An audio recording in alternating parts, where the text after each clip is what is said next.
ബഹുമാനപ്പെട്ട ഉസ്താദുമാരെ, എൻ്റെ പ്രിയപ്പെട്ട കൂട്ടുകാരെ, അസ്സലാമു അലൈക്കും.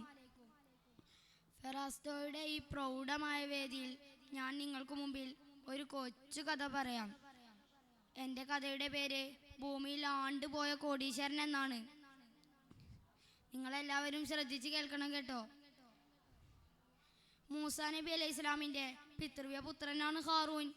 മൂസാ നബി അലൈഹി സ്വലാമിൽ വിശ്വസിക്കുകയും തൗറാത്ത് പഠിക്കുകയും ചെയ്ത ആ മഹാൻ ബനു ഇസ്രായേലിലെ വലിയ പണ്ഡിതന്മാരിൽ ഒരാളായി മാറി. ആകർഷകരമായ ശബ്ദമാധുര്യം കൊണ്ട് അനുഗ്രഹീതമായ അയാൾ തൗറാത്ത് പാരായണം ചെയ്തതിനാൽ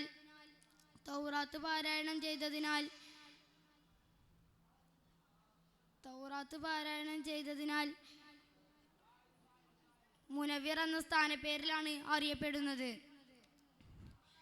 ഹാറൂൻ പരമദരിദ്രനാണ്. ഒരിക്കൽ ഹാറൂൻ മൂസാ നബി അലൈഹി സ്വലാമിൻ്റെ അടുത്ത് പോയി പറഞ്ഞു, നബിയെ, എൻ്റെ ദാരിദ്ര്യം നീങ്ങിക്കിട്ടാൻ അള്ളാഹുവിനോട് പ്രാർത്ഥിച്ചുപേക്ഷിക്കാൻ. മൂസാ നബി അലൈഹി സ്വലാം പറഞ്ഞു, അത് വേണ്ട. സമ്പത്ത് കിടന്നുകൂടിയാൽ നീ അള്ളാഹുവിനെ മറക്കും. നീ പിഴക്കാൻ ഒരു പക്ഷേ അത് കാരണമാകും. എന്നാലും ഹാറൂൻ പിന്മാറിയില്ല. സമ്പത്തുണ്ടായാൽ ജോലിക്കൊന്നും പോകേണ്ടതില്ലല്ലോ, ആ സമയം ആരാധനക്കായി ചിലവഴിക്കാമല്ലോ. ഹാറൂൻ്റെ തുടർച്ചയായ സമ്മർദ്ദം മൂലം മൂസാ നബി അലൈഹി സ്വലാം വഴങ്ങി. മൂസാ നബി അലൈഹി സ്വലാം അള്ളാഹുവിനോട് പ്രാർത്ഥിച്ചു, അള്ളാഹുവേ, ഹാറൂന് നീ സാമ്പത്തിക അഭിവൃദ്ധി നൽകണമേ. അള്ളാഹു ആ പ്രാർത്ഥന കേട്ടു. കുറച്ച് ദിവസങ്ങൾക്ക് ശേഷം ഒരു ചെമ്പ് സ്വർണമാക്കിയെടുക്കാനുള്ള വിദ്യ എവിടുന്നോ ഹാറൂൻ പഠിച്ചു. അങ്ങനെ ഒരു മൂലക്കുറവുള്ള ചെമ്പിനെ എടുത്ത് വിലപിടിപ്പുള്ള സ്വർണമാക്കി അവൻ സമ്പന്നനായി. സാമ്പത്തിക കാര്യങ്ങളിൽ അഭിവിദ്യനായ അയാൾ മൂസാ നബിയെയും ആരാധനാ കർമ്മങ്ങളെയും വിസ്മരിച്ചു തുടങ്ങി.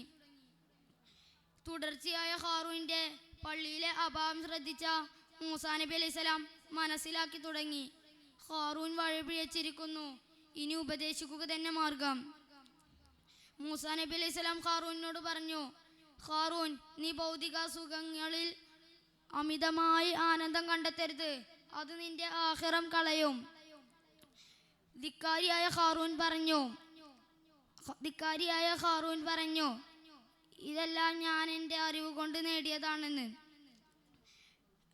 ഇത് കേട്ട മൂസാ നബി അലൈഹി സ്വലാം ഇടങ്ങാത്ത രോഷത്തോടെ ഹാറൂനെ വിമർശിക്കാൻ തുടങ്ങി. പ്രവാചകൻ തന്നെ വിമർശിച്ചതെന്നറിഞ്ഞ ഹാറൂൻ ജനമധ്യത്തിൽ വെച്ച് പരസ്യപ്പെടുത്താൻ തുടങ്ങി. അയാൾ ഒരു വേശ്യയെ സമ്മർദ്ദിച്ച് മൂസാ നബി അലൈഹി സ്വലാം തന്നെ വ്യഭിചരിച്ചു എന്ന് പരസ്യപ്പെടുത്താൻ ആവശ്യപ്പെട്ടു. ആ സ്ത്രീ അതുപോലെ ചെയ്തു. ഇതറിഞ്ഞ മൂസാ നബിയും ജനങ്ങളും 2 റക്അത്ത് നിസ്കരിച്ചു.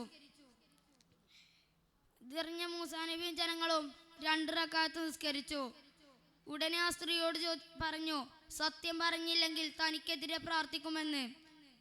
ഇത് കേട്ട് പേടിച്ചു പോയ ആ സ്ത്രീ ഹാറൂൻ ഏർപ്പെടുത്തിയതാണെന്ന് പറഞ്ഞു. ഹാറൂൻ അതിർവിട്ടെന്ന് മനസ്സിലായ മൂസാ നബി അലൈഹി സ്വലാം ഹാറൂനെതിരെ പ്രാർത്ഥിച്ചു. അപ്പോൾ അള്ളാഹു ഹാറൂനെയും അവൻ്റെ സമ്പത്തിനെയും ഭൂമിയിലേക്ക് ഇറക്കി.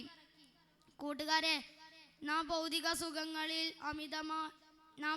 സുഖങ്ങളിൽ അഭിവൃദ്ധനായി അള്ളാഹുവിനെ വിസ്മരിക്കരുത്. അള്ളാഹുവിൻ്റെ ഇബാദത്തിന് കോട്ട നടത്തുന്ന യാതൊരു പ്രവൃത്തിയും നമ്മിൽ നിന്നുണ്ടാകരുത്. അത് നമ്മുടെ ഈർലോകനാശത്തിന് കാരണമാകും. ഇത്രയും പറഞ്ഞുകൊണ്ട് ഞാൻ എൻ്റെ കൊച്ചു കഥ നിർത്തുന്നു. അസ്സലാമു അലൈക്കും വറഹ്മത്തുള്ളാഹി തആല വബറകാതുഹു.